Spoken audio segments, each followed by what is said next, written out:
kuendelea mbele. Kwingineko, wafugaji kutoka jamii za Turkana na Samburu zinazoishi katika eneo bunge la Samburu Kaskazini wameonywa kutofanya mashambulizi dhidi ya wenzao, huku serikali ikijivunia siku 10 bila mashambulizi kuripotiwa. Akizungumza huko Baragoi mjini wakati kamati ya bunge kuhusu uwiano ilipotembea eneo hilo, kamishina wa kaunti ya Samburu Abdi Risak Jaldesa amesema yuko ange kuhakikisha kuwa mashambulizi baina ya jamii hizo mbili yanakoma na kuokoa maisha ya wenyeji.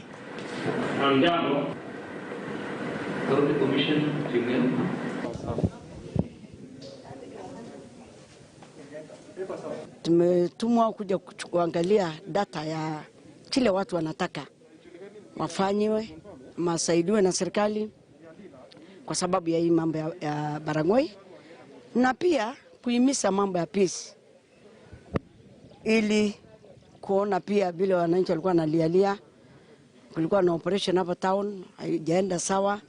Sasa ndio tumeona tumekuja kushuhudia, kuangalia. Tunashukuru wananchi sababu wananchi wameongea sana na wameongea wakitaka amani. Tumekutana na viongozi wa sehemu hii, kutana na viongozi wa Samburu, tumekutana na viongozi wa Turkana, na wote wametuelezea ile shida ambayo iko kwa sehemu hii, ile ambayo inadhoofisha usalama.